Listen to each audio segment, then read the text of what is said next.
Alors, le cours est pour la Refoshelema de Shirel Bat Hana.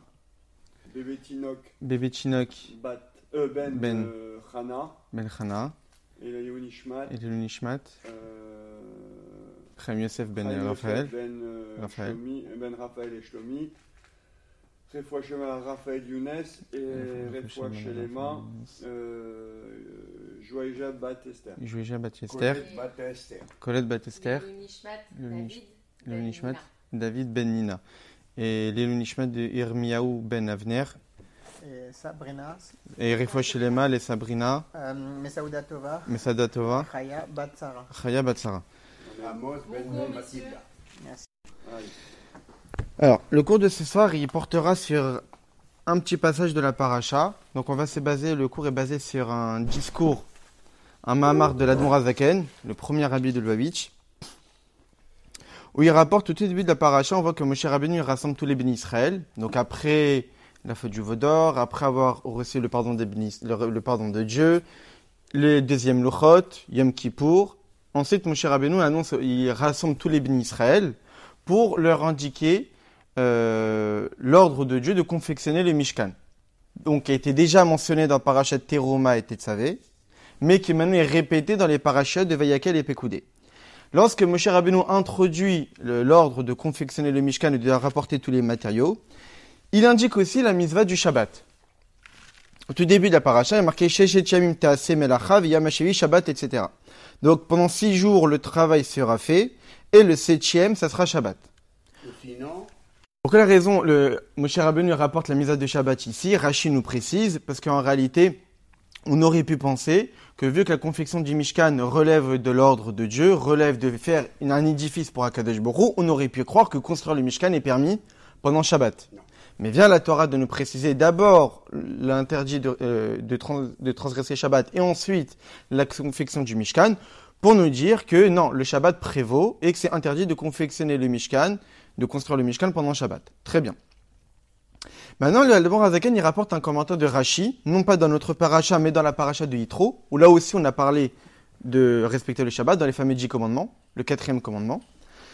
Il est marqué Sheshet Yamim Kesheba Yamashivi, Shiye Benecha Keilu Kol Melartecha Asuya. Rashi rapporte la Mechilta, et de nous dire que pendant 6 jours vous travaillerez, mais lorsque viendra le 7e, ça sera considéré à tes yeux que tout travail a déjà été fait.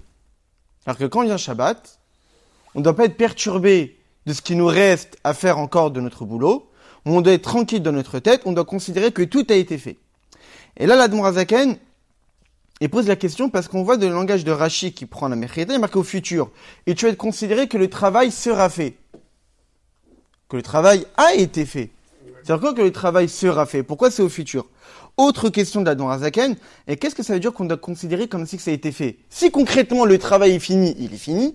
S'il n'est pas fini, on ne peut pas considérer qu'il est fini. À la limite, dis-moi autre chose. Même si le travail n'est pas fini, n'y pense pas pendant Shabbat. À la limite. Mais de là à dire, considère comme si que le travail était fini, c'est-à-dire que quand arrive Shabbat, Shabbat a la force de faire en sorte que tout travail est fini. Et ça, c'est assez bizarre. Si c'est réellement fini, il n'y a pas besoin de cet enseignement-là. Et si réellement ce n'est pas fini, on ne comprend pas comment c'est possible que le travail pourrait être fini de lui-même. À la limite, enseigne-moi autre chose, même si le travail n'est pas fini, n'y pense pas. Parce que tu arrives dans 24 heures qui sont réservées uniquement avec ta relation avec Akadosh Baruch Hu, et le travail ici n'a pas de place. À la limite. Donc on ne comprend pas vraiment cet enseignement de Rashi dans la paracha Yitro. Ensuite, l'Admor HaZaken continue, là il y a plusieurs questions qui arrivent. Il y a marqué Oberecha bechol asher ta'aseh. Donc on voit que dans la Torah, lorsqu'on parle de Shabbat, généralement Dieu à chaque fois introduit que pendant 6 jours on doit travailler, et le 7e on doit se reposer. Donc ça indique forcément qu'en dehors du fait qu'on doit se reposer le 7e jour, ça indique aussi qu'on doit travailler pendant les 6 jours précédents. Qu'on doit travailler. Mais pourtant dans la Torah, qu'est-ce qui est marqué Oberecha bechol asher ta'aseh. Que Dieu va te bénir dans tout ce que tu feras. Qu'est-ce qu'on en déduit de là? C'est qu'est-ce qui procure la subsistance aux Juifs? C'est la bracha de Dieu. Donc si c'est la bracha de Dieu qui procure la parnassa aux Juifs, donc on pourrait rester assis, les bras croisés, et Dieu va subvenir à nos besoins. Puisqu'a priori, tout dépend de la bénédiction de Dieu. Alors vient le verset de nous dire non, Dieu va te bénir Bechol asher ta'aseh, dans tout ce que tu feras. Qu'est-ce que ça signifie? Ça signifie que même si tout provient de Dieu, il est tout de même nécessaire de travailler. Un homme qui reste les bras croisés et qui se dit non, moi je crois en Dieu, c'est lui qui va subvenir à mes besoins, il n'a rien compris à la Torah. La Torah te demande de travailler. Aide-toi, etc. De l'autre côté, quand même, la Zaken a tout de même une question. Si l'essentiel dépend du travail, à quoi bon la bénédiction? Mais si l'essentiel provient de la bracha de Dieu, à quoi bon de travailler? C'est-à-dire, si j'ai conscience que c'est mon travail qui va subvenir à mes besoins, donc concrètement, si je travaille, c'est ça qui va faire en sorte qu'il y aura de l'argent dans mon compte en banque. C'est pas forcément la bracha de Dieu. Et si c'est la bracha de Dieu qui fait en sorte que j'aurai de la subsistance, si je travaille ou je ne travaille pas, est-ce que véritablement ça va changer quelque chose? Donc même si on dit, Dieu va te bénir dans tout ce que tu feras, mais comment ça fonctionne? Est-ce que je dois faire? Est-ce que c'est ça l'essentiel? Ou plutôt l'essentiel c'est la bracha, mais si l'essentiel c'est la bracha, à quoi bon travailler, que je travaille, que je travaille pas? Ça dépend de la volonté de Dieu.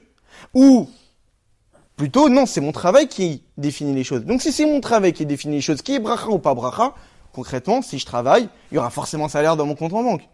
C'est pas forcément la décision de Dieu, a priori évidemment, qui va faire dépendre, c'est quand je travaille, j'aurai mon salaire. Autre question que la Zaken pose, c'est qu'on voit dans Pirkei Avot, au tout début du 4e chapitre des Maximes des Pères, il y a un enseignement de nos maîtres qui disent que Srar Mitzvah Mitzvah, la récompense de la Mitzvah c'est la Mitzvah. Mais juste après, qu'est-ce qu'il dit? Srar Avera Avera. La récompense de la Avera et la Avera. Et là, le Zaken pose une question. Comment peut-on parler de récompense pour une Avera? Dit à la limite que la punition de la Avera est la Avera elle-même, dans le sens que quoi? Dans le sens qu'en réalité, ne crois pas que ce qui doit te toucher, c'est uniquement la crainte de ce que tu vas recevoir après avoir fauté. Mais la faute elle-même est une punition en soi. Parce que le fait de fauter, tu te sépares de Dieu. Donc ne crois pas que ce qui pourrait te toucher gravement, c'est ce qui va découler de la faute. Non. La punition de la faute, c'est la faute elle-même. La faute elle-même est gravissime parce que ça nous sépare de Dieu. Mais de là, utiliser le terme de récompense. Lorsqu'on utilise le terme de récompense, c'est que récompense par rapport à une bonne action. Pas par rapport à une Avera. Donc comment nous mettre dans le Pirkei Avot pourrait dire la récompense de la Avera et la Avera. La récompense de la Mitzvah et la Mitzvah, ça nécessite d'être réfléchi, d'être expliqué. Que la Mitzvah elle-même est une récompense, le maître explique. Parce qu'en réalité, en faisant une Mitzvah dans un langage de Tzavta, attachement, en accomplissant une Mitzvah, c'est déjà une récompense en soi. Qu'on a le mérite de pouvoir s'attacher au roi des rois qu'Akadosh Baruch Hu. Donc avant même des récompenses promises par Akadosh Baruch Hu, il y a tout de même l'acte lui-même qui est une récompense en soi. Donc ça, la limite, la phrase est intéressante, elle peut être répondue. Mais récompense d'une Avera, ça c'est incompréhensible. On peut pas être récompensé d'une Avera. Et la récompense peut pas être l'Avera elle-même. Même si on pourrait imaginer qu'il nous récompense une Avera, ce qui pourrait être complètement inimaginable. Mais l'Avera elle-même, qui est le fait de transgresser la volonté de Dieu, ne peut pas être une récompense. Donc comment nous mettre peut-il dire? Et donc la Zaken il dit, il aurait été plus intéressant ou plus logique de dire Efsed Avera. La perte de l'Avera, le préjudice de l'Avera, c'est l'Avera elle-même. Là, à la limite, ça aurait été compréhensible. Alors, Zaken, déjà, il dit que c'est connu, que déjà Pirkei Avot, les Maximes des Pères, c'est ce qu'on appelle Milé des Chassiduta. C'est-à-dire, ce sont des mots, des enseignements de piété. C'est pas la base, le strict minimum à respecter, mais c'est le plus.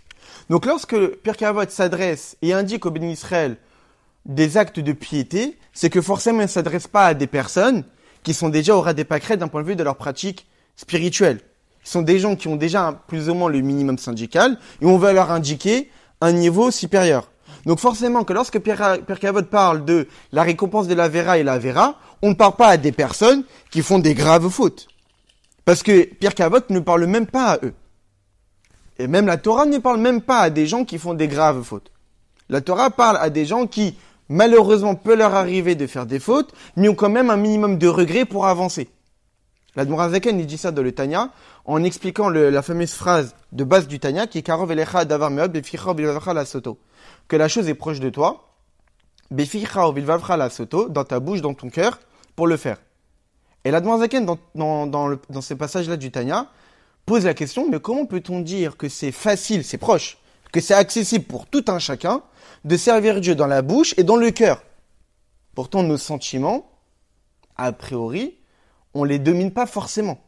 L'Admor Zaken explique longuement que les tzadikim, eux, n'ont pas du Yetzirah, mais le Benoni, l'homme moyen, entre guillemets, celui qui ne faute ni dans la pensée, ni dans la parole, ni dans l'action, celui que tout le monde est capable d'être, avec les deux dieux, bah lui quand même il a des sentiments, il a des envies, il a des plaisirs, il a des désirs. Mais pour autant, la Torah a dit, c'est proche de toi, c'est accessible pour tout à chacun de servir Dieu avec ses émotions. Alors ça paraît contradictoire. D'un côté, le maximum qu'on peut atteindre, c'est le Benoni.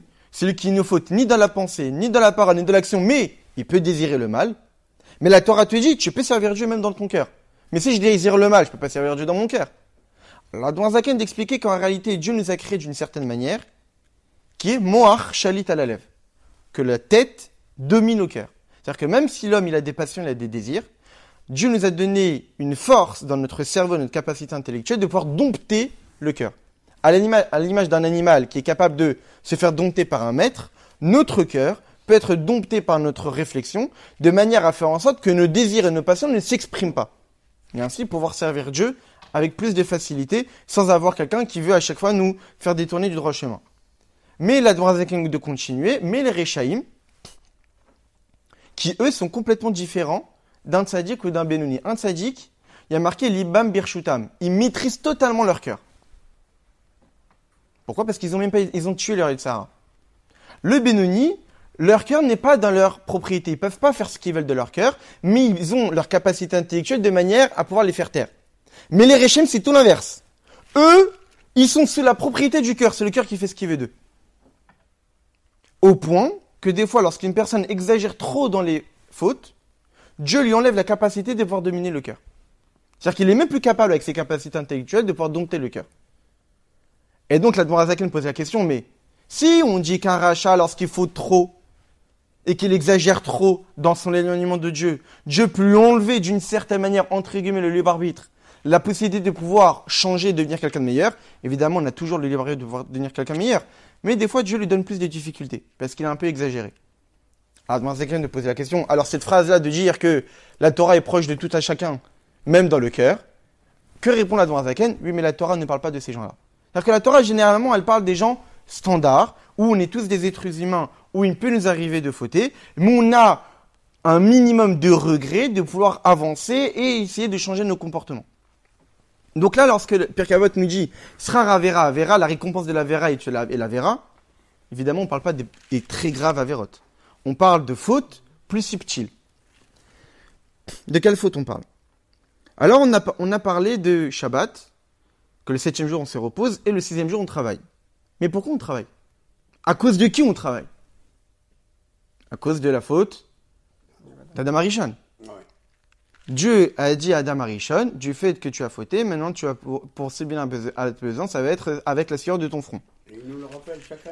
Il y a marqué au tout début de la parashat Bereshit, il y a marqué que Dieu ordonna à Adam Arishon que tu pourras manger de tous les fruits du Gan Eden, mais de l'arbre de la connaissance du bien et du mal, tu ne pourras pas en manger. Très bien. Après que malheureusement Chava elle s'est faite séduire par le serpent, et ensuite elle a incité Adam aussi à fauter, etc., Dieu a renvoyé Adam Arishon du Gan Eden de peur que Penishlach Yado la Kachat Gami Etz Hachaim. Il y avait deux arbres au centre du Gan Eden, l'arbre de vie et l'arbre de la connaissance du bien et du mal. Quand Adam Arishon a consommé le fruit de l'arbre de la connaissance du bien et du mal, Dieu s'est dit, si je le laisse, il va aller consommer aussi le fruit de la vie, de l'arbre de vie. S'il prend le fruit de l'arbre de vie, ce qui donne la vie éternelle, alors il donnera une éternité au mal qu'il a incorporé en mangeant le fruit de l'arbre de l'arbre de la connaissance du bien et du mal. Donc pour ne pas que le mal soit éternel, Dieu a renvoyé Adam Arishon du Gan Eden pour ne pas qu'il puisse consommer l'arbre, le fruit de l'arbre de la vie. Très bien. Maintenant, cet arbre-là de la connaissance du bien et du mal, il y avait aussi du bien. C'était pas que mal.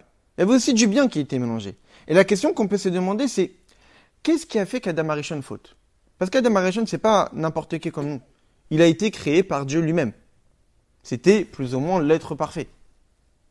Qui avait, dans les textes de Chassidut, on explique que sa tête était dans le monde de Bria, que son corps était dans le monde de Yitzira, et ses pieds dans le monde de Asiya. Ça veut dire que sa tête était dans le 2e monde le plus élevé, son corps était dans le 3e monde le plus élevé, et ses pieds, seulement la partie la plus basse, étaient dans ce monde physique et matériel. C'est-à-dire qu'Adam Arishon, c'était un être extraordinaire spirituellement et physiquement, au point que les créatures ont cru que c'était lui Dieu. Il fallait qu'Adam Arishon leur indique aux animaux, non, c'est pas moi Dieu, c'est le maître du monde. Donc Adam Arishon, c'était pas n'importe qui. Alors comment il a pu arriver à fauter? En réalité, Adam Arishon ne voulait pas rester tel qu'il était. Adam Arishon voulait acquérir quelque chose en plus. C'est-à-dire quoi qu'il voulait acquérir quelque chose en plus? Il a marqué que c'était l'arbre de la connaissance du bien et du mal. C'est-à-dire qu'à travers la consommation de ces fruits, Adam Arishon recherchait un surplus de connaissances. Un surplus de connaissances de quoi qui allait lui permettre de pouvoir s'élever par la suite. Toute acquisition de connaissances nous permet par la suite de pouvoir devenir quelqu'un de meilleur lorsqu'on utilise bien cette connaissance. Et donc Adam Arishon, lui, ce qu'il recherchait, c'est en mangeant ces fruits, découvrir plus de choses et à travers ces découvertes de choses, pouvoir s'élever. Et dans la Chassidut, on explique qu'en réalité, tout le problème d'Adam et Chava a commencé par la recherche de sensations. Ça veut dire d'ergège de ressenti. Adam Arishon et Chava, lorsqu'ils ont été créés, c'est marqué dans le guide des égarés du Rambam, qu'à l'époque, ils n'avaient pas de connaissance du bien et du mal. Puisque l'arbre de la connaissance du bien et du mal, c'est seulement en le consommant qu'on allait acquérir la connaissance du bien et du mal. Ce qu'Adam et Chava avaient comme connaissance à l'époque, c'est seulement la vérité et le mensonge. La vérité et le mensonge, c'est quelque chose qui est objectif. Ça relève d'une capacité intellectuelle très intense, très forte, qui permet à l'homme de savoir ce qui est vrai de ce qui est faux. Le Rambam donne exemple, que la terre soit plate ou ronde, c'est soit la vérité, soit le mensonge. C'est pas bien ou mal. C'est factuel. Est-ce que c'est vrai ou est-ce que c'est faux? À partir du moment où on parle, est-ce qu'une chose est bonne ou mauvaise, ce n'est plus un regard objectif, ça relève d'une certaine subjectivité. Et donc, en réalité, lorsque Adam et Chava ont cherché à consommer le fruit, c'est qu'ils recherchaient quoi? Une réflexion qui les touchait. Une réflexion qui était orientée vers eux. Pas juste avoir un regard objectif vers le monde extérieur et essayer de distinguer le vrai du faux, mais être capable de distinguer le bien du mal, c'est-à-dire mettre en avant son existence personnelle. Et à partir du moment où on met un petit peu en avant son existence personnelle, alors qu'il y a qui existe seulement, c'est Akadosh Baruch Hu. À partir du moment qu'on met un petit peu en avant son existence personnelle, par un effet de cause et conséquence, ça peut en découler les plus graves fautes. À l'origine, la faute est minime. C'est très fin la faute d'Adam et Chava. C'est une recherche de subjectivité. C'est une recherche de sensation intellectuelle. Mais à partir du moment que tu recherches une sensation intellectuelle, c'est que tu es orienté vers toi-même. Et non pas orienté vers Dieu. Et donc, vu qu'ils ont été orientés vers eux-mêmes et non pas vers la seule et unique existence qui existe vraiment, qui est Dieu, là était tout le problème. Et donc là, ce qu'il nous dit l'Admor HaZaken, c'est qu'Adam, il recherchait une connaissance qui allait lui permettre de pouvoir s'élever. Mais malgré cela, ça a tout de même été considéré comme une faute. Pourquoi? Parce que Adam n'avait pas besoin de descendre à un niveau pareil. Tel qu'Adam Arishon a été créé, il n'avait pas besoin de cette connaissance en plus. Et le Rabbi Zazen Sikha, il rapporte un enseignement de nos maîtres qui disent que lorsqu'on a quelque chose qu'on peut manger, mais qu'on s'empêche de le manger, eh bien on rendra des comptes sur ça là-haut. C'est-à-dire qu'on peut manger une certaine chose, mais on s'empêche de le manger. Ça va faire peur à ceux qui veulent faire le régime. Mais si on s'empêche de manger quelque chose qu'on peut manger, eh bien on rendra des comptes. Alors le Rabbi explique dans la Sikha pourquoi. Parce qu'en réalité, lorsqu'on consomme un aliment, il y a des étincelles divines à l'intérieur. Comme on l'a souvent expliqué. Qu'il y a des étincelles divines dans les aliments qui sont même plus élevées que l'étincelle divine qui est en nous, qui nous vitalise. C'est pour cette raison qu'en consommant, on a un surplus de vitalité. Parce que dans plusieurs discours de Chassidut, on pose la fameuse question, si l'homme est plus important et plus élevé que les animaux, que les végétaux, que le minéral, c'est tout à fait illogique que l'être le plus élevé a besoin des êtres moins élevés pour pouvoir vivre. Ça aurait dû être l'inverse. Que c'est dû être le minéral qui a besoin du végétal pour vivre, que le végétal a besoin de l'animal pour vivre, et l'animal a besoin de l'humain pour vivre. Et pourtant, c'est tout l'inverse. L'humain a besoin de l'animal a besoin du végétal, le végétal a besoin du minéral.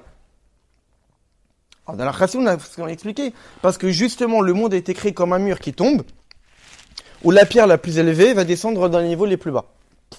Et donc, en réalité, les choses qui nous paraissent plus basses dans notre monde sont en réalité dans leur racine spirituelle plus élevées. Ce qui fait que même si nous, aujourd'hui dans ce monde physique, l'homme est plus élevé que toutes les autres règnes, dans la racine spirituelle et ce qui vitalise, il y a une vitalité plus importante dans les aliments que dans nous-mêmes. Ça dépend quel. Bon, c'est pas forcément le sujet de ce soir. Mais l'idée, c'est que, en mangeant, on acquiert une vitalité qu'on ne pourrait pas forcément avoir de nous-mêmes.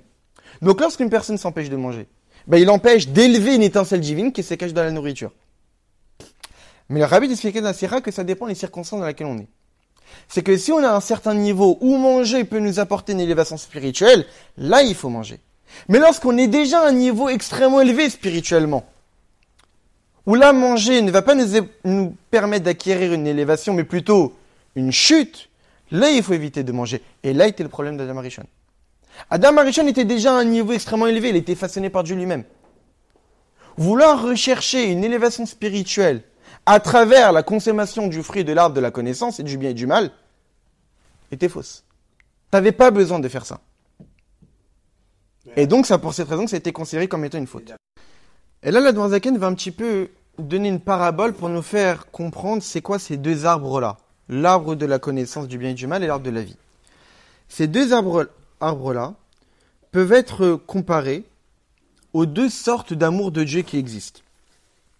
Pour essayer de comprendre plus accessible pour nous intellectuellement parlant, alors la Zaken va nous donner un exemple de deux manières de servir Dieu à travers deux sortes d'amour, qu'on appelle Ahavat Olam et Ahava Rabba. Qui en réalité, ces deux termes sont basés sur des passages de la Tfila, dans la Shacharit, Ahavat Olam, un amour littéralement éternel, et les Ashkenazim, ils disent plutôt Ahava Rabba, un grand amour. Mais en réalité, ces deux termes-là font référence à deux sortes d'amour qui existent, que le juif peut exprimer vis-à-vis d'Akadosh Baruch Hu. L'amour Ahavat Olam, or c'est vrai qu'on dit Ahavat Olam Aftan, ou que Dieu, tu nous aimes, un amour éternel. Et donc le terme de Olam a une connotation d'éternité. Mais le terme de Olam ici a plutôt une connotation de limite. C'est-à-dire quoi Ahavat Olam, c'est quoi ce niveau d'amour-là? C'est l'homme qui aime du fait qu'il voit en Dieu celui qui vitalise le monde. Ahavat Olam, j'aime Dieu parce qu'il crée le monde, parce qu'il vitalise le monde. C'est-à-dire que c'est un amour qui découle de ma réflexion sur le monde. Vu que j'ai réfléchi que le monde dépend de Dieu et que Dieu le vitalise à chaque instant, y compris aussi moi-même et ceux que j'aime autour de moi, alors il est tout à fait naturel que je vais aimer celui qui subvient à mes besoins. Que Akadosh Baruch Hu, c'est lui qui remplit le monde, qui remplit la terre, qui remplit le ciel, que c'est lui qui est au début, c'est lui qui est à la fin, c'est lui qui vitalise tout à chaque instant, donc c'est tout à fait naturel que je vais l'aimer. Donc, c'est un amour qui découle d'une réflexion sur l'intervention que Dieu a dans notre monde pour le vitaliser à chaque instant. Maintenant, le Ahava Rabba, le grand amour, le deuxième niveau d'amour qui est un niveau beaucoup plus élevé, c'est le niveau du juif qui aime Dieu,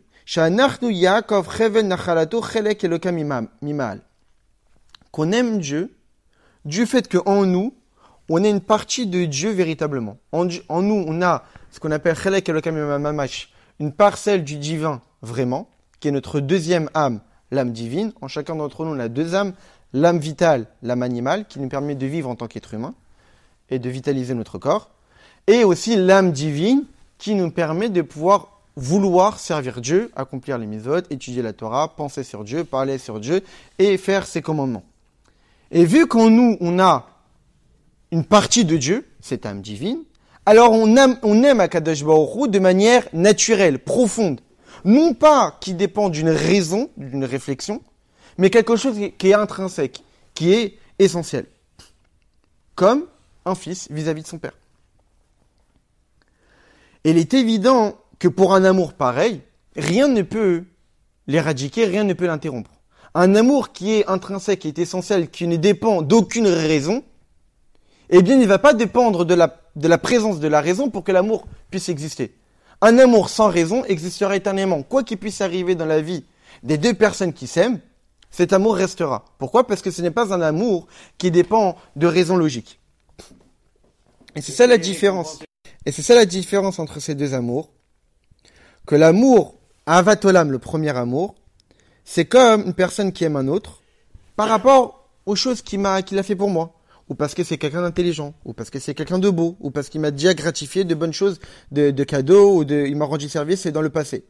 Mais cet amour-là peut à un moment donné s'interrompre, lorsque les raisons de l'amour vont s'interrompre. Imaginons que j'aime quelqu'un parce qu'il est intelligent, mais tout d'un coup il devient bête. Malheureusement, il devient fou, etc. Je vais plus l'apprécier. Ou je l'aime cette personne-là parce que c'est une personne agréable à voir, il s'habille bien, il est beau. Et après, malheureusement, il dévie, il est complètement moche, il s'habille. Bon, je l'aimerais moins.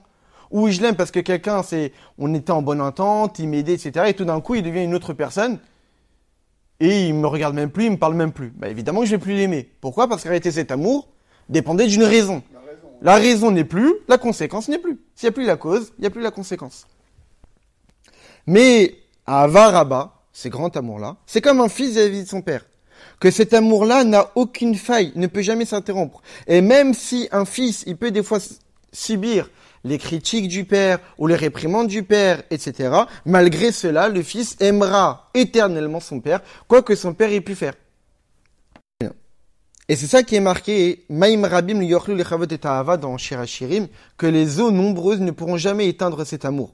C'est-à-dire que tout ce qui peut arriver dans la vie d'un juif, cet amour-là intrinsèque, pas le premier, le deuxième, cet amour qu'on a naturellement du fait de la parcelle divine qu'on a au fond de nous, cet amour-là ne disparaîtra jamais. Jamais cet amour qu'on a vis-à-vis de Dieu ne peut disparaître, ne peut s'estomper, ne peut diminuer. Pourquoi? Parce qu'il est au-dessus de tout, il dépend d'aucune raison logique. À l'image d'un fils qui aime son père, pour aucune raison, parce que c'est son père, et quoi qu'il puisse y arriver, il aimera toujours. Oui, mais tu peux avoir... Le deuxième amour, lui, il peut être modifié, mais en tous les cas, cet amour-là, cet amour-là qu'on tire des mondes, c'est-à-dire qu'on tire de la réflexion sur les mondes, que Dieu vitalise les mondes à chaque instant, eh bien, en réalité, il peut être plus connu, et il peut plus rassasier notre cœur. C'est un amour que puisqu'il relève d'une réflexion intellectuelle accessible pour l'homme, puisque tout le monde comprend que lorsqu'une personne nous procure une vitalité, je vais l'aimer. C'est quelque chose qui est compréhensible et non pas comme le deuxième amour qui dépasse la logique humaine. Donc vu que c'est un amour qui est compréhensible, donc c'est un amour qui va plus s'installer dans le cœur, qui va plus être ressenti. Et donc notre cœur va plus être touché par cet amour-là que par l'amour intrinsèque qu'on a naturellement pour Dieu. Parce que c'est un amour qui dépasse l'entendement humain, et donc qui va pas forcément être ressenti dans notre chair, dans notre cœur. Le premier amour qui lui est compréhensible, qui lui est tout à fait logique, et que c'est l'homme qui a fait les efforts pour pouvoir acquérir cet amour-là, alors cet amour-là va plus être ressenti dans le cœur. Mais, lorsqu'on réfléchit, en réalité cet amour c'est pas le vrai amour. Parce que lorsqu'on aime Dieu, parce que Dieu nous vitalise, et parce que Dieu vitalise toute créature, et tout ce qu'on va manger, et tout ce qu'on va boire, en réalité, qui on aime? Nous-mêmes. Puisqu'on aime nous-mêmes, alors on va aimer celui qui nous fait vivre. Et là, il y a un psychiatre aussi Rav, le Rav Avram Twersky. Il a fait une fois, il a été interviewé par rapport à par rapport à plusieurs sujets. Et dans son discours, il a parlé de la notion d'amour. Il a dit qu'en réalité, l'amour qu'on a aujourd'hui, que tout le monde parle d'amour, eh bien, pas forcément tout le monde saisit le véritable amour. Des fois, on utilise ces termes-là pour tout et n'importe quoi. Il rapporte l'histoire du rabbi de Kox, un maître d'une chassidoute, Rabbi Menachem de Kox, qu'une fois, il rencontre une personne qui s'apprête à manger du poisson. Et il lui demande, pour quelle raison tu manges le poisson? Ah, il lui dit, parce que j'aime le poisson. Il dit, parce que t'aimes le poisson, alors tu l'as sorti de l'eau, tu l'as tué, tu l'as bouilli, et tu le manges. Parce que tu l'aimes. Donc tu l'as fait subir tout ça. Donc en réalité, répond, en réalité, tu n'aimes pas le poisson. Tu t'aimes toi-même, et vu que ce poisson-là va te procurer du plaisir, alors tu le manges. Mais c'est pas le poisson que tu aimes. Mais c'est toi que tu aimes. Et donc, il continue comme ça, le Rav Twersky, en expliquant qu'en réalité, la notion d'amour qu'on utilise aujourd'hui, c'est que les gens pensent qu'on aime quelqu'un. Il dit par exemple entre un homme et une femme qui tombe amoureux. Si on leur demande pour quelle raison tu l'aimes, ils disent parce qu'en réalité, il me comble. Il me comble émotionnellement, il me comble physiquement. Et toi, la femme, pourquoi tu aimes ton mari? Exactement pour les mêmes raisons. Donc, en réalité, cet amour-là, tu aimes l'autre pourquoi? Pour toi. Parce qu'il t'apporte quelque chose. Mais c'est pas ça le vrai amour. Le vrai amour, c'est quoi? C'est lorsque il rapporte un enseignement de Rav Dessler qui dit quoi? Qui dit que souvent les gens pensent que je vais donner à ceux que j'aime. Et le Rav Dessler, il dit non. C'est à ceux que je donne que je vais aimer. Si je donne à ceux que j'aime, alors en réalité, on voit pas vraiment la logique. Parce que tu gardes quelque chose, vu que tu l'aimes, vu qu'il y a une proximité, alors que tu le donnes. Donc tu sais que tu vas être plus ou moins redevable, etc. Tu vas obtenir quelque chose. Mais lorsque tu donnes, j'aime parce que j'ai donné, donc c'est le don qui crée l'amour. Et c'est pas l'amour qui va créer le don. Alors il explique comment ça, cette notion. C'est parce qu'en réalité, quand tu donnes à l'autre, tu te donnes de toi-même. Donc maintenant, chez l'autre, il y aura du toi. Il y aura de nous-mêmes. Et vu qu'on a de manière naturelle un amour propre, donc vu que maintenant l'autre a aussi une part de nous-mêmes, alors je vais l'aimer. Donc c'est pas à donner à des gens que j'aime. C'est quand je donne que j'aime. Parce qu'en réalité, en donnant à l'autre, je vais faire en sorte que l'autre, il aurait une partie de moi-même. Et puisque naturellement, on s'aime, alors puisque l'autre, maintenant, il a obtenu une partie de nous-mêmes, alors on va l'aimer. Donc le fait d'aimer Dieu, parce qu'il nous vitalise, c'est comme aimer le poisson. C'est pas le vrai amour. C'est que j'aime parce qu'il m'apporte quelque chose. Donc tu t'aimes toi-même. Et donc puisque cet être-là, qui est Dieu, te procure une vitalité, une parnassa, alors tu vas l'aimer. Mais c'est pas ça le vrai amour. Le vrai amour, c'est pas parce que je reçois. Le vrai amour, c'est parce que je donne. Et puisque je donne, alors là, il y aura le vrai amour. Et non pas parce que je reçois. Et donc là, c'est ce que nous dit l'Admor HaZaken. Lorsque le premier amour, la Avat Olam, qui évidemment, on a tous l'obligation au moins de développer cet amour-là, et c'est en développant le premier amour qu'on aura accès au deuxième amour beaucoup plus profond. Mais pour autant, ce premier amour-là n'est pas un vrai amour. Pourquoi? Parce qu'il dépend d'une raison, et donc il peut s'interrompre et peut disparaître lorsque les raisons ne sont plus là. Et aussi, et surtout, c'est parce qu'en réalité, cet amour-là n'est pas un vrai amour, parce que concrètement, qui on aime vraiment, c'est nous-mêmes et non pas véritablement l'existence même de Dieu. Et donc, la Nourazaken de nous expliquer que c'est ça en réalité quand la Torah nous dit que va tere Aisha qui va être venichmad, que Chava elle a vu que l'arbre était bon, était désirable. Désirable pour qui? Pour elle. C'est-à-dire qu'en réalité, tu cherchais pas la chose elle-même. Puisque tu voyais en elle quelque chose qui allait t'apporter du bien pour toi, alors tu as été attiré par elle. Et donc là a commencé l'erreur. Adam et Chava ont été créés avec la connaissance de la vérité et du mensonge. Pas du bien et du mal. Lorsque tu as vu en ce fruit quelque chose qui allait t'apporter du bien, donc tu étais orienté vers toi. Donc une certaine subjectivité, donc un ressenti personnel, une recherche de sensations personnelles, et donc tu n'es plus orienté vers l'existence même de Dieu. Et par un effet de cause et conséquence, on est arrivé à la faute. Et là était tout le problème. Du fait que la chose était désirable, alors elle a aimé. C'est pour cette raison qu'on appelle ça l'arbre de la connaissance. Parce que toute connaissance, en réalité, ça rassasie le cœur, ça nous alimente, parce qu'on acquiert une certaine connaissance. Mais ça nous alimente nous-mêmes, c'est orienté toujours vers nous-mêmes. Mais Adam et Chava, eux, tels qu'ils ont été créés à l'origine, n'avaient pas besoin de ça dans le Gan Eden. Et la Kavana, Léov Oti Barer, mais c'est quoi la véritable intention pour aimer Dieu? C'est parce que Chayil Olam, parce que c'est Dieu. Aimer Dieu non pas parce qu'il nous procure la vie, parce que c'est l'être éternel, c'est la vie elle-même. Et c'est ça le but à atteindre. Au Bacharta Bachaim, quand dans Parashat Nitzavim on nous dit que tu vas devoir choisir la vie, c'est-à-dire choisir la vie, tu choisis Dieu parce que Dieu c'est la vie, parce que Dieu c'est la vérité. Quand des gens, par exemple, ils ont une certaine idéologie, ils vont se battre pour cette idéologie-là. Parce qu'ils sont convaincus que cette idéologie-là, c'est la vérité. Pas forcément parce que cette idéologie-là leur apporte du bien, mais parce qu'ils savent que c'est ça la vérité. Lorsqu'Abraham était capable, comme tu as donné l'exemple tout à l'heure, qu'Abraham était capable de donner sa vie pour Dieu en se tendant dans le buisson, en se tendant dans la fournaise. Parce qu'il était convaincu que Dieu, c'était la vérité.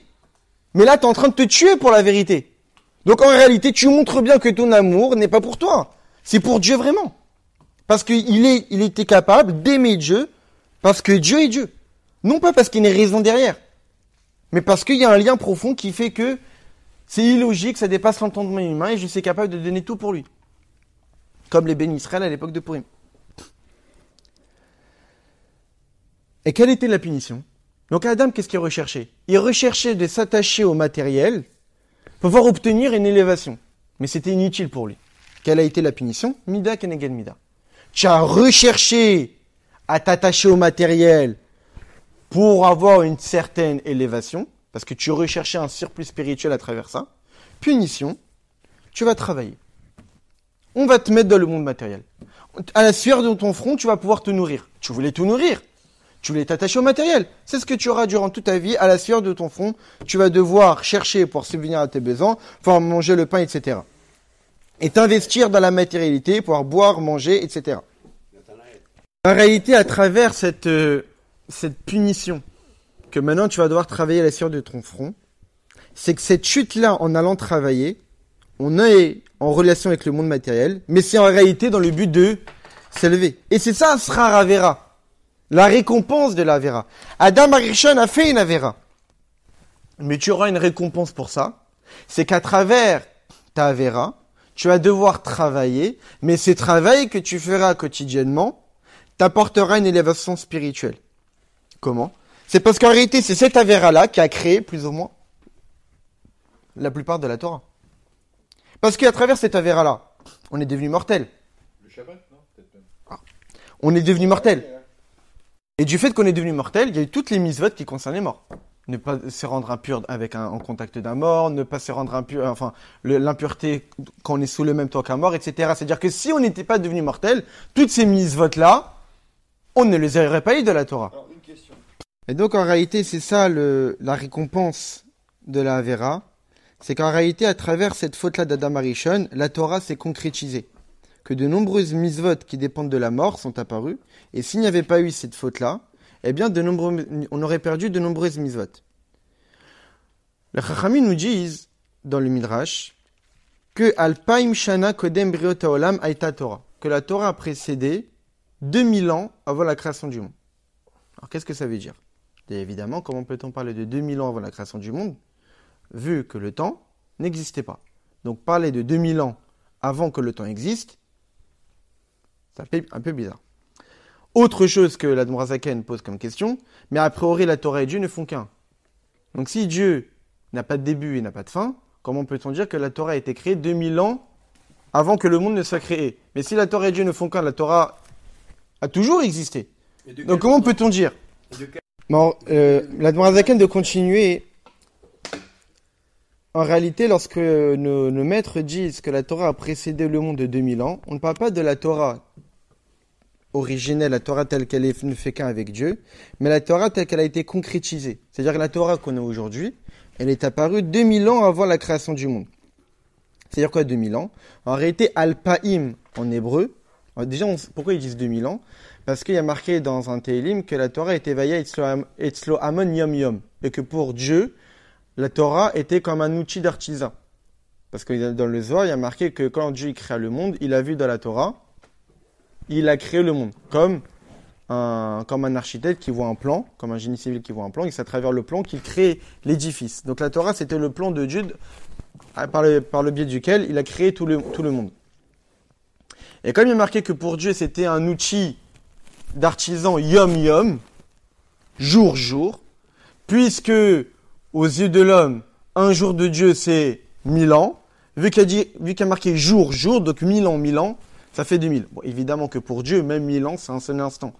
Mais c'est pour faire comprendre plus ou moins à l'être humain que pour la vision qu'on a sur le temps entre nous et Dieu, évidemment, est complètement opposée. C'est pour ça qu'on C'était en hébreu Alpaim de 2000 ans. C'est aussi et Olofra, je vais t'enseigner. Donc quand il y a marqué que la Torah a précédé le monde de 2000 ans, c'est-à-dire et Olofra, je vais t'enseigner Aleph.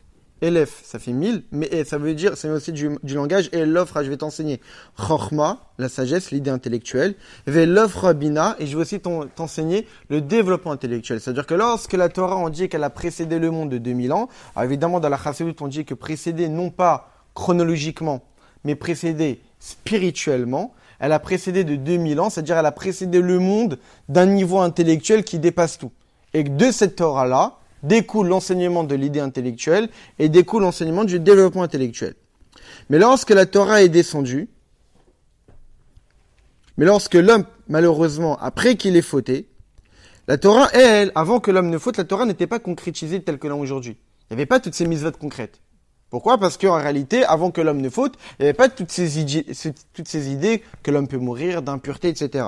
Mais après que l'homme est fauté et il a chuté de niveau spirituel, alors la Torah, elle aussi, elle a emprunté une certaine transformation, une certaine matérialisation, de manière à pouvoir être accessible à l'homme tel qu'il est après la faute, et qu'après que la Torah est devenue accessible à l'homme tel qu'il est après la faute, à travers l'étude de cette Torah-là, l'homme va pouvoir, justement, se réélever spirituellement. Mais comme Akadosh Baruch Hu, il sait tout à l'avance, donc c'est pour cette raison qu'on dit que Dieu, il avait déjà fait la Torah concrète telle qu'on l'a aujourd'hui, après la faute, 2000 ans, avant la création du monde, parce que Dieu, il sait déjà tout, donc il avait déjà préparé la Torah concrète 2000 ans avant la création du monde. Très bien. Et ça, en fait, qui est marqué, Lava et Hashem Elokecha, et tu aimeras l'éternel ton Dieu, les man chayecha. Parce que c'est ta vie.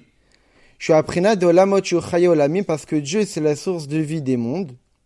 Mais en réalité, c'est pas pour cette raison qu'on doit aimer Dieu. Il y a aimer Dieu parce que Dieu c'est ta vie. Et parce que puisque Dieu c'est ta vie, c'est lui qui te vitalise, alors tu vas devoir l'aimer. Et c'est plus ou moins ça que recherchait Adam Arishon, mais ça ne relevait pas de son niveau. Mais maintenant que Adam Arishon a fauté et qu'on a chuté de niveau, lui, il faut rechercher aussi cet amour. C'est la première étape, c'est Avat Olam. C'est à travers la matérialité de ce monde, à travers ce monde et le lien qu'on a avec ce monde, on reconnaît en Dieu notre source de vitalité. Mais pour autant, c'est pas ça le but. Le but à atteindre, c'est quoi? Au BM, Tachlit Akol, la finalité de tout, c'est le fait de choisir la vie, de s'attacher à Dieu lui-même. Non pas à des raisons pourquoi Dieu, on doit l'aimer, mais à Dieu lui-même. Donc c'est quoi l'idée? C'est que pour l'homme, travailler, c'est une chute spirituelle énorme. Mais c'est nécessaire après la faute. Comme on l'avait demandé. Pourquoi on travaille? C'est Dieu qui nous bénit. C'est Dieu qui nous bénit, du fait que Dieu nous bénit. Alors c'est ça qui subvient à nos besoins. Pour quelle raison on a besoin de travailler? Non. Depuis la faute d'Adam Arishon, on est rentré dans un système que puisqu'Adam Arishon a recherché la matérialité pour pouvoir s'élever spirituellement, ce qui ne relevait pas de son niveau qu'il avait à l'époque, donc tu subis, Mida Kengen Mida, tu vas rentrer dans un système où tu as besoin du monde matériel pour pouvoir t'élever spirituellement. Donc quand on travaille, en réalité, pourquoi on travaille? Pas juste pour subvenir à nos besoins, mais c'est aussi pour subvenir à nos besoins spirituels. Sans notre rapport avec le monde, avec la matérialité de ce monde, avec le travail, avec le manger, avec les boissons, etc., il serait incapable de pouvoir s'attacher à Kadosh Baruch Hu, de pouvoir s'élever spirituellement. Pourquoi? Parce que c'est à travers la réflexion qu'on a sur le monde qu'on voit que Dieu qui vitalise cette nourriture, que Dieu qui vitalise cette boisson, que Dieu nous vitalise pour pouvoir aller travailler. Eh bien, on reconnaît en Dieu notre source de vitalité. Et donc, à travers cette reconnaissance-là et cette compréhension-là, on va aimer Akadosh Baruch Hu. Donc, on voit bien qu'en réalité, le but du travail n'est pas ce que les gens pensent que parce que l'être humain a besoin de travailler, mais la raison primordiale, c'est parce que c'est comme ça que l'homme doit être après la faute, c'est qu'à travers le lien avec le monde matériel que tu vas pouvoir t'élever spirituellement. Et ça, on le voit même dès lors de la création du monde. Lorsqu'on dit que c'est à travers le monde qu'on aime Dieu, de même que lorsque Dieu a créé le monde, comment Dieu a créé le monde? Par les 10 paroles créatrices. On avait souvent expliqué, on va les réexpliquer maintenant, on sait très bien que Dieu n'a pas de bouche, Dieu n'a pas de parole. Évidemment, c'est un anthropomorphisme pour nous faire comprendre un mécanisme.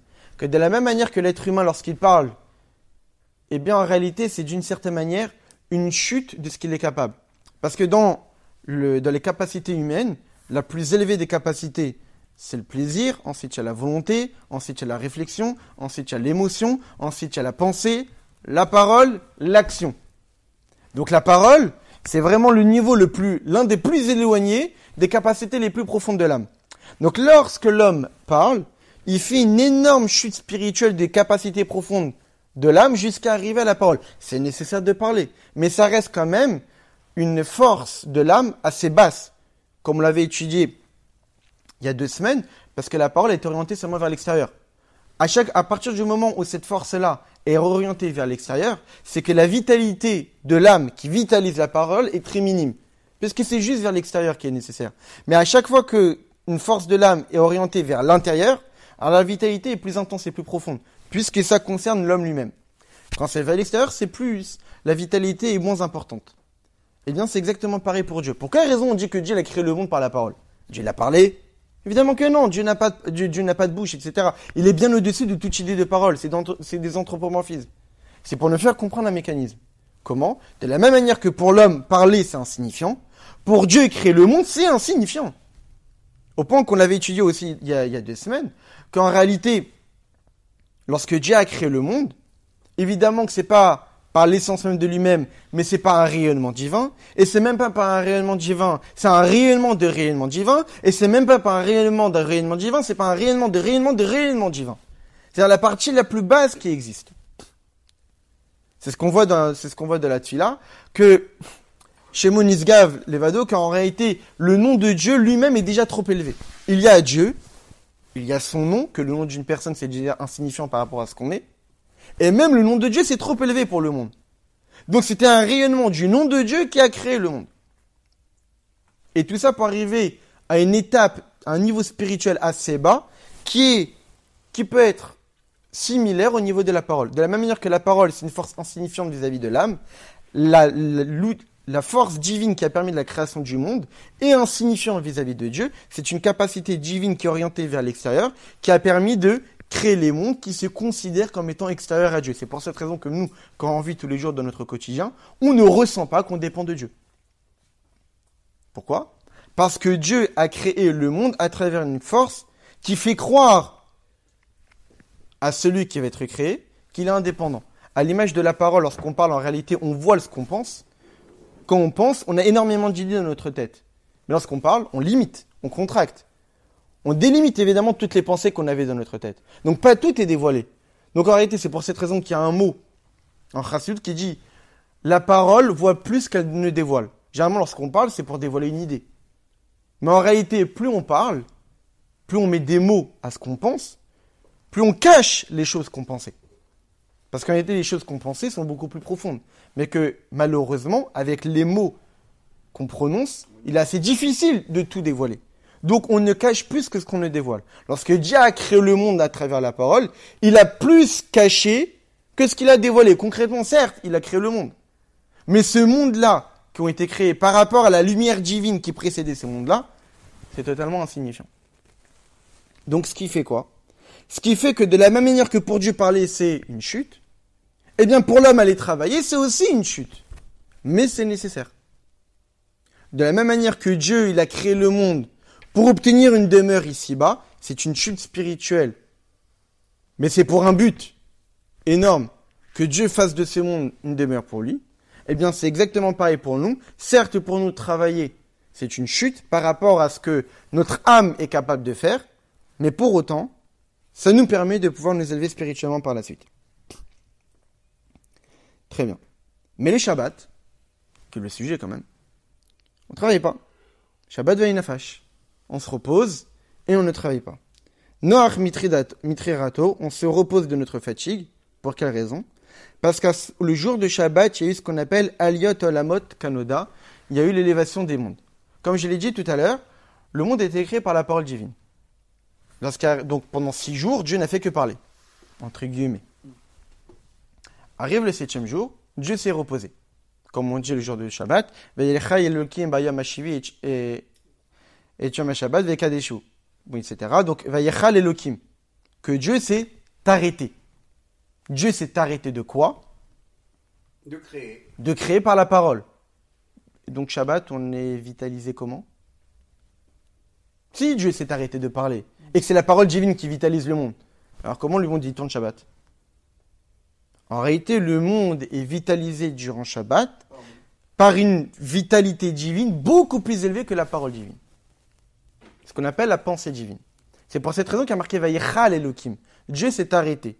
En hébreu, Vayechal s'est arrêté. C'est le même langage que Kilayon. Élévation. Élévation spirituelle. Lorsqu'un homme s'arrête de parler, alors la force qu'il est en train de mettre dans la parole remonte vers sa source, vers l'âme. Quand l'âme commence à parler, il y a une force divine qui s'étend de l'âme, qui passe par un effet de cause et conséquence. je réfléchis à une certaine notion. Vu que j'ai réfléchi, eh bien, je la ressens, ça m'intéresse, je l'aime. Alors, puisque je l'aime, je vais commencer à penser à ça. Et comme j'ai pensé à ça, maintenant, je vais commencer à en parler. Donc, la capacité divine de l'âme a commencé à se dévoiler, passer par des étapes et des étapes jusqu'à arriver à la parole. Mais lorsque je m'arrête de parler, cette force-là remonte à sa source. Lorsque Dieu s'est arrêté de créer le monde le 6e jour et s'est reposé le 7e, la force divine est remontée vers sa source. Et ce qui fait que le jour de Shabbat, le monde n'est plus vitalisé par une force divine inférieure comme la parole divine, mais il est vitalisé par une pensée divine, par un niveau beaucoup plus élevé. Ce qui fait quoi? Ce qui fait que le jour du Shabbat, tout s'élève. On n'est plus dans le même système. On n'est plus vitalisé par une parole divine, par un niveau de divin assez inférieur. On est vitalisé par un niveau divin qui est extrêmement élevé. Ce qui fait que Shabbat, tout est différent. Le monde s'élève, le juif s'élève, tout s'élève spirituellement. C'est pour cette raison que l'entrée de Shabbat, qu'est-ce qu'on fait? On fait l'Echadoji, l'Ikrat, Kala. L'Echadoji vient, mon chéri.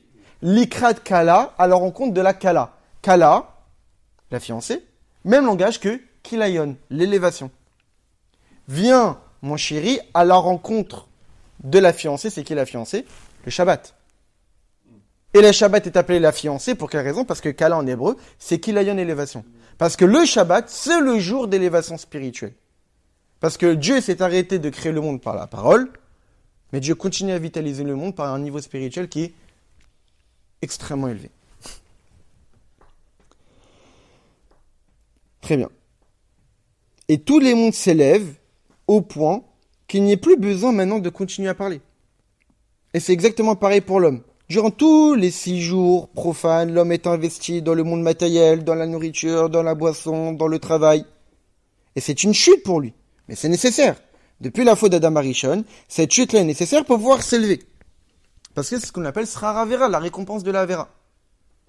Tu as fauté Adam Arishon, mais tu auras une récompense de cette faute. C'est que tu vas rentrer dans un système que pour pouvoir t'élever, tu dois travailler.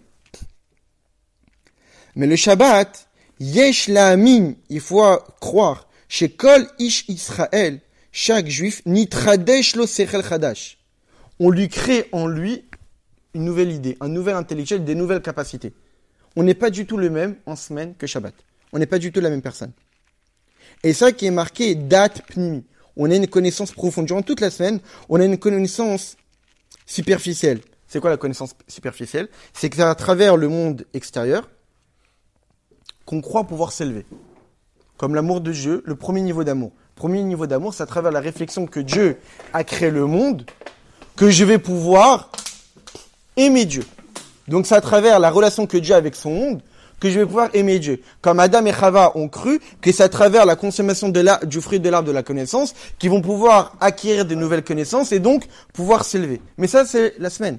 La semaine, on a un esprit plus ou moins étroit qui nous fait croire que c'est à travers, mais c'est comme ça que ça fonctionne, que c'est à travers le monde extérieur qu'on va pouvoir grandir. Arrive Shabbat, on a notre homme. Arrive Shabbat, on obtient Da'at Pnimi, une connaissance profonde. On voit les choses différemment. On ne veut aimer et s'attacher qu'à l'essence des choses, pas à la superficialité, pas à l'aspect extérieur, mais à la profondeur, à la vérité des choses. Pas ce qu'on ressent subjectivement, mais objectivement. Qu'est-ce que c'est fondamentalement les choses? Qui est Dieu? J'ai pas envie de m'attacher à un Dieu en tant que créateur. Un Dieu en tant que créateur, c'est un niveau extrêmement bas vis-à-vis de Dieu. C'est insignifiant, c'est la parole divine. Qu'est-ce que c'est pour Dieu de créer le monde? C'est rien. Mais nous, le jour des Shabbats, on n'a pas envie de s'attacher à Dieu seulement en tant que créateur. On a envie de s'attacher à Dieu parce que Dieu, à l'essence même de Dieu.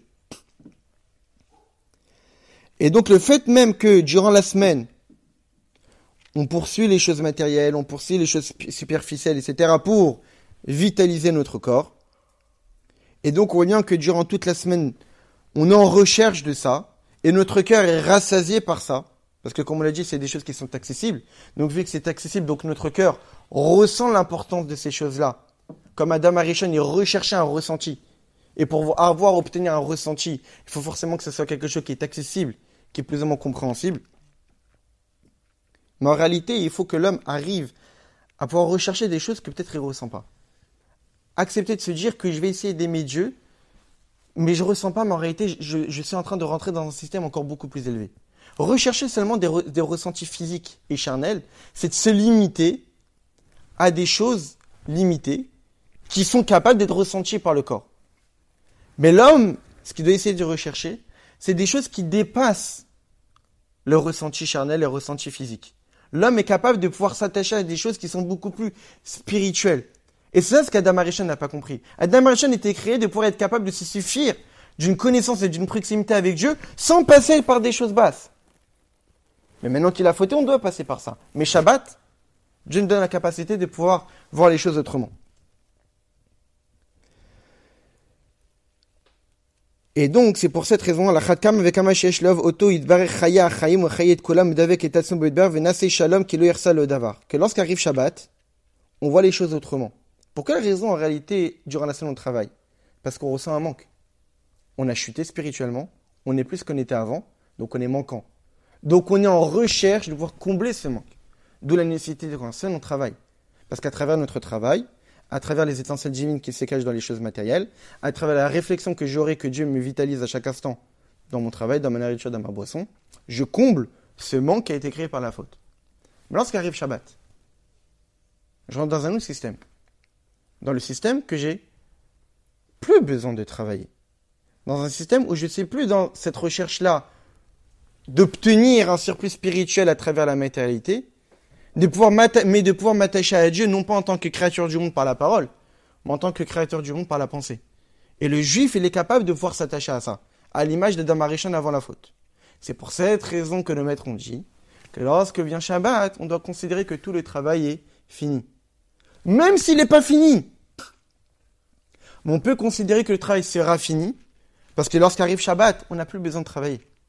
Le travail n'existe pas. Le travail n'existe que parce qu'on est dans le système limité où, à cause de la faute d'Adam Arishon, on a besoin de chuter, on a besoin de ce rapport avec la matérialité pour pouvoir s'élever, parce que c'est ce qu'Adam Arishon a recherché. Tu as recherché ça, tu l'auras durant toute ta vie. Tu retrouves l'originel d'Adam Arishon. Exactement. C'est pour cette raison que dit que quand Mashiach viendra, ce sera un jour qui sera cool au Shabbat. Parce qu'en réalité, quand on dit, évidemment que ça ne veut pas dire que quand Mashiach viendra, on ne travaillera plus. Mais c'est-à-dire on rentrera dans un système spirituel où on est plus ou moins comme Adam Arishon avant la faute. On n'a plus besoin du monde matériel pour pouvoir s'attacher à Dieu. On n'a pas forcément besoin de cette réflexion sur Dieu en tant que créateur pour pouvoir aimer Dieu. Mais on peut carrément dévoiler cet amour intrinsèque qui relève de l'essence même de notre âme, comme un fils vis-à-vis de son père, qui n'a besoin d'aucune raison pour aimer Akadosh Baruch Hu. Le jour du Shabbat, on n'a besoin d'aucune raison pour aimer Dieu, parce qu'on rentre dans un système spirituel qui est tout autre. C'est pour cette raison que nos maîtres disent que lorsqu'arrive Shabbat, tu dois te dire que le travail est fini. Même si le travail n'est pas fini. Le travail n'existe même plus. La notion de travail n'existe pas. C'est ça ce que voulaient dire nos maîtres. C'est pour cette raison qu'ils ont dit dans le futur. On s'en fout de ce qui s'est passé dans le passé. C'est pas que le travail a été fini. Le travail sera fini parce que dans les 24 heures que tu rentres, il n'y a plus de travail. Et c'est ça ce qu'ils disent. Au point même que la matérialité et le travail n'existent plus. C'est que le Shabbat, il y a une mitzvah de se faire plaisir. Il y a une mitzvah de manger. Pourquoi? Parce que la nourriture elle-même, elle est changée. Le monde n'est plus vitalisé comme durant les 6 jours de la semaine. Le monde est vitalisé comme le 7e jour. Donc la nourriture elle-même est changée. C'est pour cette raison que le Shabbat, par exemple, c'est ce que dit la Noirzaken dans un autre livre, dans le Torah Or, ou l'écoute Torah. Il dit en réalité qu'on voit parmi les interdits de Shabbat, on a l'interdit de trier. C'est quoi l'interdit de trier? On n'a pas le droit d'enlever le mal du bien. Par exemple, que je suis en train de manger de la viande, il y a du gras, j'aime pas le gras. J'ai pas le droit d'enlever le gras de la viande pour pouvoir manger la viande. Je prends la viande, je prends le bien pour manger. Pas j'enlève le mal, parce que si j'enlève le mal, je montre que je suis en train de trier. Mais si je prends le bien, je suis pas en train de trier, je suis en train de manger. Et tu peux laisser Et je laisse le mal. Et qu'est-ce que tu fais du gras? Mais le Shabbat, c'est interdit de trier. Pourquoi c'est interdit de trier? Parce qu'en réalité, il n'y a pas de mal. C'est quoi la notion spirituelle du triage? C'est qu'il y a du bien, il y a du mal, et j'ai besoin d'enlever le mal pour obtenir le bien. Mais lorsqu'arrive Shabbat, c'est interdit de trier. Pourquoi c'est interdit de trier? T'as pas besoin de trier. D'un point de vue spirituel, c'est-à-dire quoi? T'as pas besoin de trier. Dans la nourriture, il y a que du bien. C'est pas comme en semaine, où en réalité, lorsqu'on mange normalement, on doit avoir l'intention de manger pour obtenir de la force, pour servir Dieu convenablement. Et quelqu'un qui mange pour se faire plaisir, eh bien, il prend la nourriture, il la met dans les forces du mal. On a besoin de trier. On a besoin de réfléchir et de se préparer en mangeant, de le faire pour obtenir des efforts pour servir Dieu. Arrive Shabbat, quand tu manges pour te faire plaisir, c'est une mitzvah. Il n'y a plus besoin de faire ce tri, d'enlever le mal et de garder le bien. De se dire que je vais manger pour servir Dieu, mais pas pour se faire plaisir. Non, Shabbat, tu peux manger pour te faire plaisir et il faut manger pour se faire plaisir. Parce que le Shabbat, on est dans un système qui est tout autre. Exactement. Ou un système où est tout autre, où la divinité se dévoile avec beaucoup plus d'intensité, où le monde s'élève. La nourriture, le monde est à un niveau qui est beaucoup plus élevé que la semaine, au point que la nourriture est totalement spirituelle. D'où, entre guillemets, la blague que Shabbat, on grossit pas. Vu que on mange pas des choses physiques, on mange des choses spirituelles. On grossit pas en mangeant des choses spirituelles. Bon, on n'a jamais eu la preuve de ça, mais... L'idée, c'est de se dire que Shabbat, c'est un jour extraordinaire. Et donc, quand en semaine, on travaille, il ne faut pas se dire qu'on travaille seulement pour des raisons personnelles, mais on travaille parce que c'est ce que Dieu a mis le système dans lequel on est, que c'est à travers notre relation avec le monde physique qu'on voit et qu'on remarque que Dieu nous vitalise à chaque instant et qu'on est reconnaissant à Dieu vis-à-vis de cela. Puis lorsqu'arrive Shabbat, on rentre dans un autre système totalement spirituel, beaucoup plus élevé. Et à ce moment-là, comme tu l'as dit, on peut totalement se concentrer sur les choses essentielles qui est la relation avec Dieu.